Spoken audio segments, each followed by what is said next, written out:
Welcome to the bright side of aging. My name is Ike Engelbaum. I'm a pharmacist and the publisher of the American Senior Gazette newspaper, and our motto is that age is a matter of the mind. If you don't mind, it doesn't matter. It has also been said that you cannot help getting older, but you can help getting old. My purpose in doing this program is so that seniors and caregivers can share their ideas and questions on how we can age gracefully and in a vertical position for as long as their good genes will allow. And if they've inherited bad genes, how to outwit them. Our topics range from senior housing, financial, legal, and safety, travel, and health issues, interesting senior events in our community, and most of all, tips on how to put old on hold. I'm really excited about having a guest that I had the privilege of hearing speak for the Chronic Illness Coalition, which is a great group, if you're involved in caregiving, that meets every other month on the first Wednesday. If you are interested, by all means, we give out our phone number during the program and all, and it's also available on the web. Chronic Illness Coalition is really a conglomerate of various organizations that deal with the basic chronic type diseases.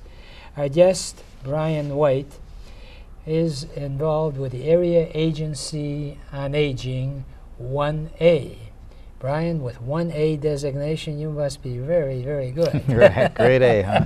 1A, wow. Right, flip it around, A1. I'm even happy with a secondary B. You Absolutely. got 1A. Absolutely. Now, 1A is actually part of the whole group of area agencies on aging throughout the state. Is that correct? Absolutely. There's 16. We're one of 16, and we represent Detroit, Highland Park, Hamtramck, all of the Grosse Points, and Harper Woods. So you must be a pretty busy camper, right? All the time.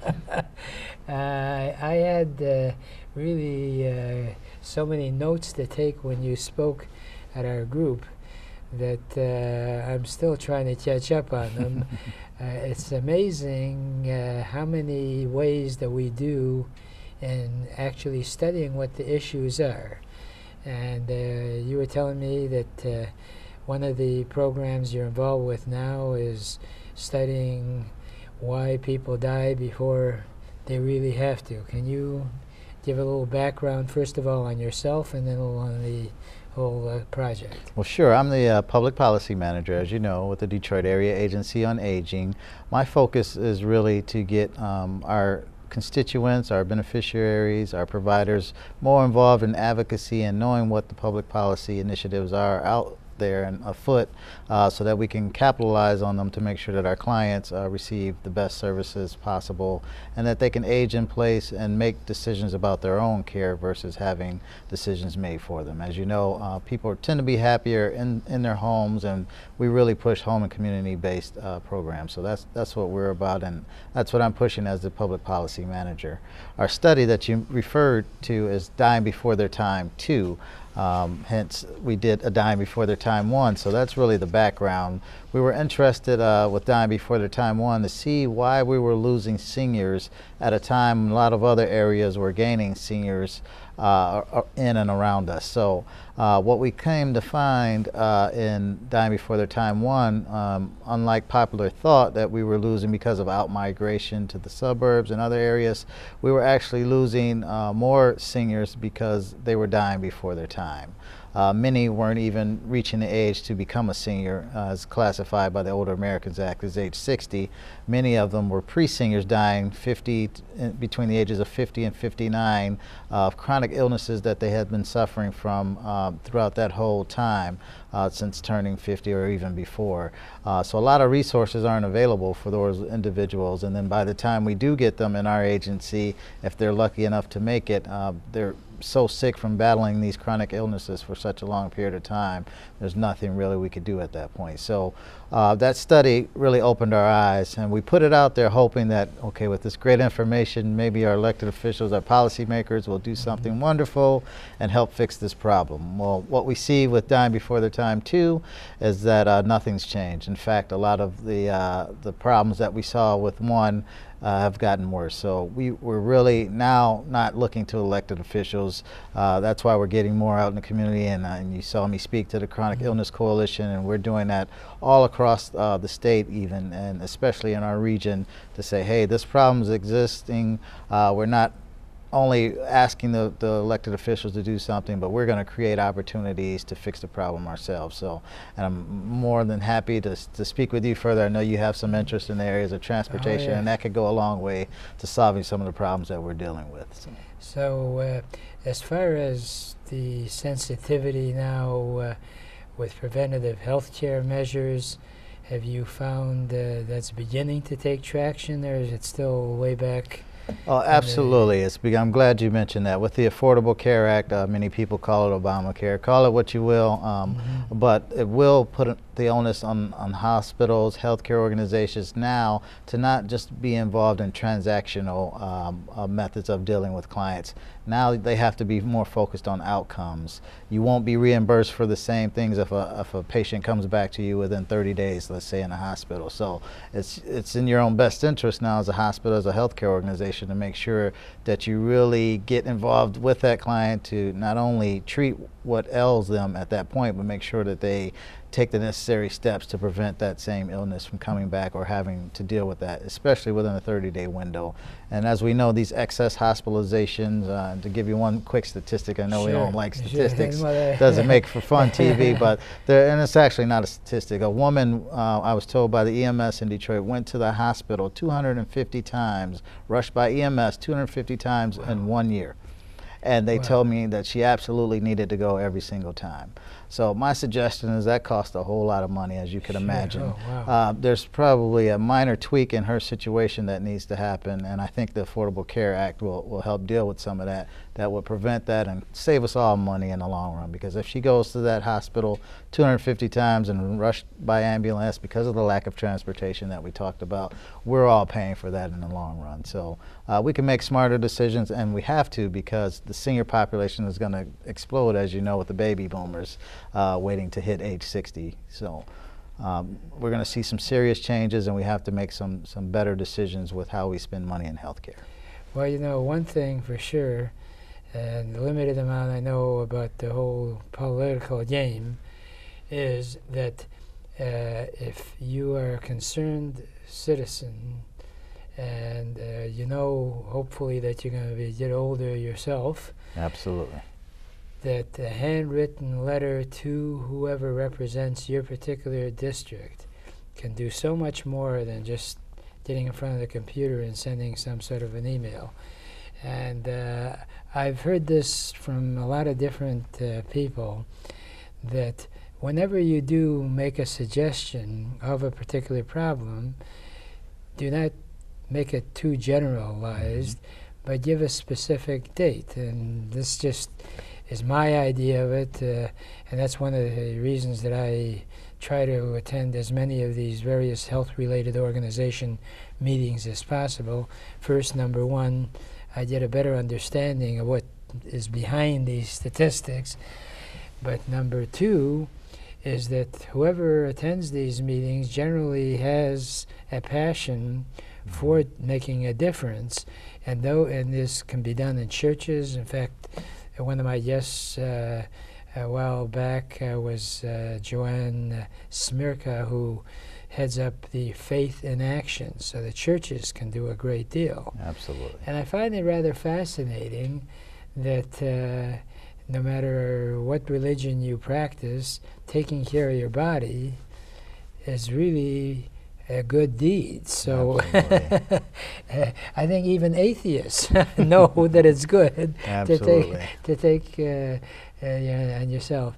Of the various approaches, do you feel there's one that is more effective as far as getting results than others, or are they there's too many to identify?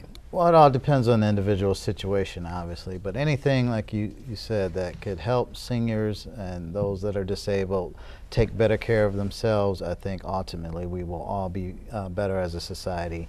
One of the major problems what we have with seniors and that they don't have a network around them to help them self-medicate. So a lot of times the problems that lead to them being rushed to a hospital or suffering the ill effects of the chronic illnesses that they may have is the lack of education, lack of ability to self-medicate. So again, those are minor things that could be fixed with some home and community-based options. So that's what we're looking at. We also, we always encourage our seniors to get active, walk, keep your mind active, things like that that keep you out of that depression state. Depression is another thing that can lead to a lot of health problems. So we're cognizant of that, and we're just encouraging seniors to take a more active role in your healthy aging. Well, I'm part of a task force. It's called Oak 65, which stands for Oakland 65 and older. Okay. And I came up with the suggestion that we should have signage all over saying "Walk for the health of it." I like it. You're welcome to share it. Okay, I can take that one. But especially in this seasonal type area, if the weather changes for the worse, there's all these malls, and there are mall walkers, socialization. I think connection is so critical. And unfortunately, as you age, you lose friends that were close to you, and rather than brood over why they're not there, why not connect with other people? Right. And speaking of connections, I'd like to address another project that you're involved with, and that is treatment of diabetes, which is really something that you can indeed take a proactive role. You want to discuss that further? Sure, absolutely. And this is not something germane to just our region. As you know, Michigan has been, designated as one of the most obese states, and with obesity comes the chronic illness of diabetes. So again, not waiting for the government to really step in and do something about it or fix it through policy, we devised a plan or program called the Diabetes Self-Management Training Program. In this program, individuals will learn nutrition, they will learn how to manage their diabetes, and they also learn how to manage their blood pressure and healthy eating, all those things that will lead to a longer, more productive and healthier life. That training program is free if you're a Medicare recipient and you have been diagnosed with diabetes. It's a totally free program, and our hope is even that once you finish the program, you will become a lay leader or a trainer, and you'll be able to go anywhere in your circle, whether it's your church, whether it's your hospital, nearest hospital, and you can train others to do the same thing. So that's fantastic. Absolutely. And the number for Area Agency on Aging is 313-446-4444. Great. Unfortunately, we've run out of time. Oh, already? Already. But we had fun, and I hope that Absolutely. the audience did too. In 1 minute or two, we'll be right back with our next guest. Thank you, Brian. Prescription drug abuse is a national epidemic. The new in way to obtain drugs is through parents' or grandparents' medicine chests. Removing prescriptions from your cabinet is the best way to keep drugs out of the hands of our young people. We've got to work together to protect our teens, our seniors, and our environment. Clean out your medicine cabinet today. Please participate in Operation Medicine Cabinet and drop off your unwanted or expired prescriptions at one of our law enforcement drop-off sites in Oakland County. We can't ignore this situation anymore. Hi, I'm Dr. Jean Wagner, Doctor of Naturopathic Medicine. I'm the host of Natural Health for All Ages on ONTV. In this day and age where people's diets may be lacking, or stress really affects people's health in different ways, or health may not be as up to par, I give tips on using natural things like food, supplements, herbs, homeopathic remedies, and other naturally derived substances to help the body to bring itself into balance so that the body will be able to make its own natural substances and to get the nutrition it needs to heal itself. So I hope you will tune in to ONTV. You can also watch full-length episodes on YouTube by looking up Jean Wagner, ND.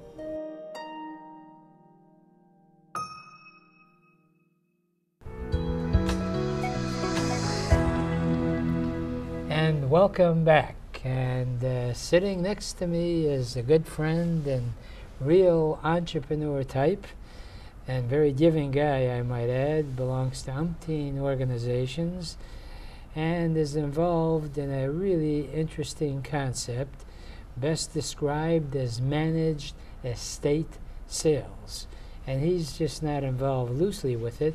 Rick Behar is his name, and he's president of the managed sales estate. Is that correct? That's correct. Now, tell me, Rick, as far as your background is concerned, you also are into sports cards, I understand. Is that right? I own a few businesses, and I am the owner of Sportscard Central, which is located at 14 Mile and Orchard Lake in Farmington Hills, Michigan. And I am amazed whenever I visit with you. You seem to know more about every sports figure that any human being has. Is that something that you had since childhood? That you Well, I've been a collector my whole life, and I actually started that business in 1977. So it's been 35 years that I've had Sportscard Central going on. And you know, when you're in the sports field that long, you get to know the players and the management and all kinds of interesting facts. Right. Well, for those seniors that may have hung on to cards that they want to possibly, as I like to say, converting garbage to cash or trash to cash, a lot of those sports cards are really very valuable, aren't Well, they? those come around very often. My other business that we were talking about is called Managed Estates. And through our estate sale company, we handle, you know, people's estates from start to finish, whether it's because they're downsizing, moving out of the area, being moved to a assisted living facility, or if, you know, God forbid, there's a death in the family and the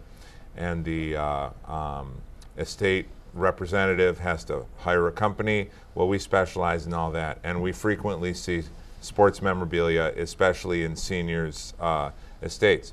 But at Sportscard Central, we have the seniors themselves bringing their merchandise right into the store, and we pay top dollar for all that kind of stuff.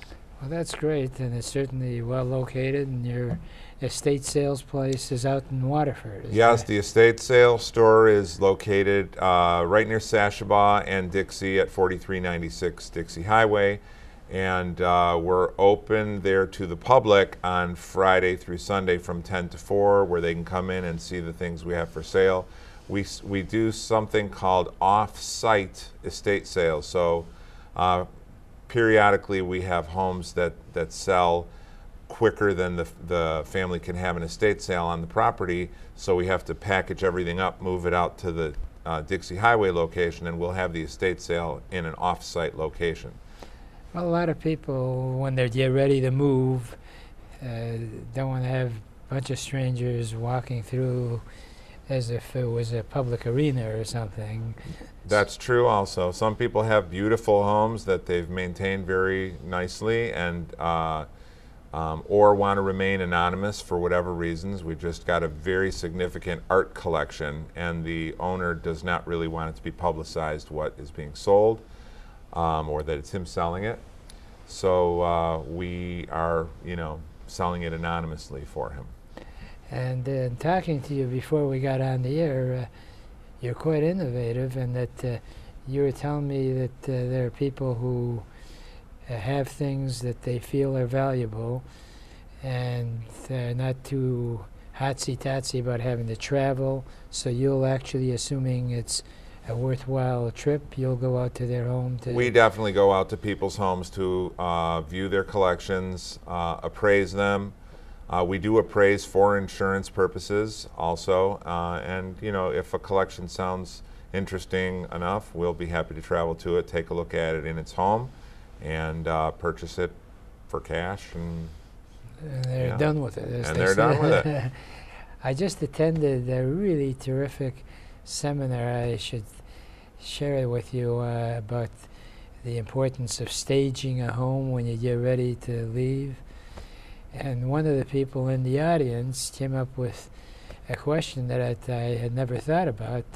When you're getting ready to move and you want to get rid of as much stuff as possible so that the real estate agent can show the home, that many times it's cluttered, and just to declutter, they want to just have stuff go somewhere. So rather than trying to find a place, why not try to sell it? Well, we work with many realtors in the area. They refer a lot of estates to us. And what we do is, in a situation like that, we have a whole roster of buyers for all different genre of merchandise. And we actually bring them into the house before we have the estate sale to clear out the bulk of it, and then we can have the estate sale with what we feel is appropriate for that space. Boy, in my neighborhood, there have been a couple of estate sales. I was amazed how many people really go for that stuff. It's not uncommon for us to have 100 or 200 people lined up and waiting to get into the house. We have to give them numbers and limit the number of people in the house to, and we have a whole crew of people in every room to make sure nothing gets taken, walks out of there without being paid for. Right. This reminds me of a story of how you can tell someone is older, that when they walk into like an antique type store and they take a look at it and say, "Oh yes, I remember that." That's how you know that you're getting a little bit older.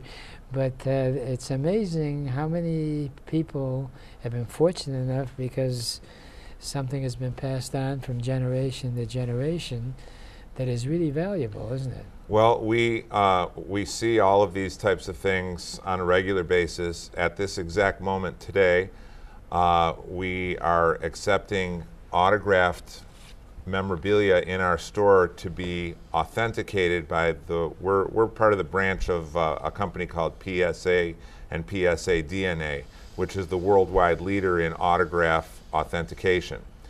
And we're bringing them into town this weekend, and they're going to be coming to our store authenticating people's autographs. Right now, I have about 6 Babe Ruth autographed baseballs and photographs, and some Ty Cobb autographed things. I have an Abe Lincoln autographed postcard that we're all going to get authenticated this weekend. Tell me about this whole thing about authentication. Well, an autographed item can sell for a particular price. And what you need to do with your autographed memorabilia is you need to give the buyer assurances that it's real. And the way that you do that is by having an independent third-party company authenticate that autograph.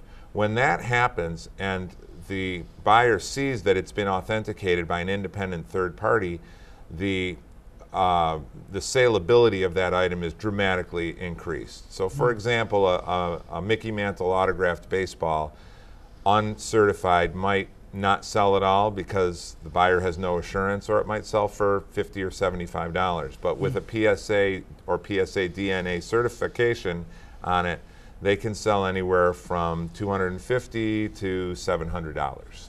Wow. So it dramatically enhances the value of the piece. Now, these authenticators that you work with come in on a periodic basis? It's not too often. We happen to have somebody in the community that has a rather substantial collection, and we're bringing them in to authenticate that collection. And as part of an add-on service for all of our local customers, we're accepting items for them to look at on behalf of our customers, our local customers. I see. So it's not too often that they come in. It's maybe once a year or once every other year. And what requirements does an authenticator have to have? Well, PSA is a publicly traded company, so you can look them up on the stock exchange, and they have a whole resume of authenticators, and each one specializes in varying genres of authentication. They have to have forensic degrees in order to be an authenticator. And beyond that, because there are what we call second and third tier authenticators who are not widely accepted, but in order to be a PSA or PSA DNA authenticator, you've really got to be like top grade. And once you get that certification, that's considered like the gold standard. There are other local people who can look at something and say that looks real or this or that, but PSA DNA runs the items through a whole litany of tests, compares them against known exemplars of that autograph, and while all autograph authentication is an opinion by a certified professional, they're considered the pinnacle of certification. Now, I understand you actually work with churches and organizations for fundraising too. Tell me about that. We do. We have several tiers for that.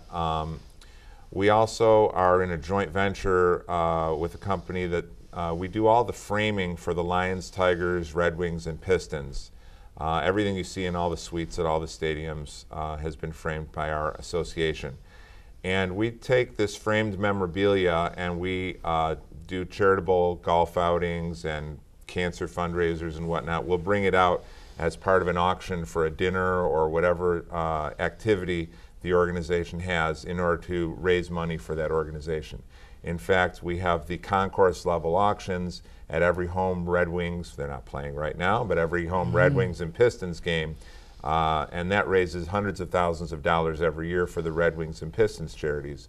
We also do a lot of golf outings, but we also have a program directed towards churches and 501c3 organizations where if they refer an estate to our organization, Managed Estates, that we will give a cash donation based on the proceeds, the net proceeds of the sale, directly back to that organization.